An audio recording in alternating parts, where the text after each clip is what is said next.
అస్సలాము అలైకుం. అల్లాహ్ కరుణ ఎవరికి దక్కుతుంది అనే దాని మీద నేను ఒక వీడియో తయారు చేశాను. దానికి చిన్న ట్రైలర్ లాంటిదే ఈ యొక్క వీడియో అనమాట. అల్లాహ్ కరుణ మనము ఏ విధంగా వస్తుంది?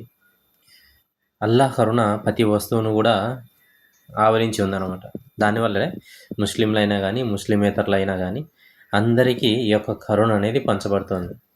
ఏ విధంగా అంటే గాలి, నీరు ముస్లింలకు మాత్రమే అల్లాహ్ పూజించే మాత్రమే అని లేదు. అందరికీ సరిగ్గా పంచబడుతుంది. సరే మొత్తం జీవరాశులు ఎన్నైతే జీవరాశులు ఉన్నాయో అన్ని జీవరాశులు ఉన్నాయి. అసలైన కరుణ అంటే ఏందంటే చెడుల నుంచి కాపాడబడ్డం అసలైన కరుణ. అల్లాహ్ తాలా ఈ కరుణతోనే ఏం చేస్తున్నారంటే మనిషి హృదయానికి ఒక మంచి వైపు మళ్ళీ ఒక భాగ్యాన్ని అనేది ఇస్తున్నారనమాట.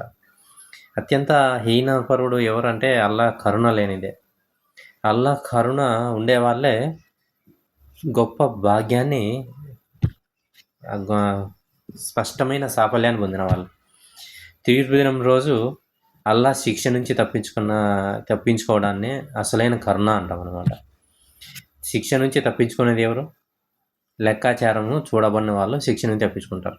అంటే మంచి దావలో చెడు నుంచి కాపాడబడి మంచి బాటలో మంచి రాస్తాలో సిరాతే ముస్తకీంలో పోయే వాళ్ళని అల్లా యొక్క కరుణ వచ్చింది అనేసి. ఇంకా అల్లా కరుణ ఎవరికి వస్తుంది అంటే ప్రవక్తకి, అల్లాకి విధేయత చూపే వాళ్ళకి వస్తుంది. ఖురాన్ని అనుసరించే వాళ్ళ మీద కరుణ ఉంటుంది. జకాత్ ఇచ్చే వాళ్ళ మీద కరుణ ఉంటుంది. ఇలా ఇంకా ఉన్నాయన్నమాట. కాబట్టి మనము నా యొక్క వీడియో ఉంది, ఫుల్ వీడియో కరుణ గురించి. ఎవరికి కరుణ వస్తుంది, ఏమేమి చేస్తే కరుణ వస్తుంది, దానికోసం దువాలు ఏమేమి చేయాలి, ఈ అన్ని విషయాలు మనం ఉందన్నమాట. ఒకుర్ రబ్బీ ఫీర్ వరహం వా అంత ఖైరు రాహిమీన్. ఓల్లా మమ్మల్ని మన్నించు, క్షమించు, మా మీద కరుణ చూపు, నిత్యంగా నువ్వు కరుణ చూపే అందరికల్లా చాలా ఉత్తమమైన కరుణామయుడివి. ఈ విధంగా అనమాట.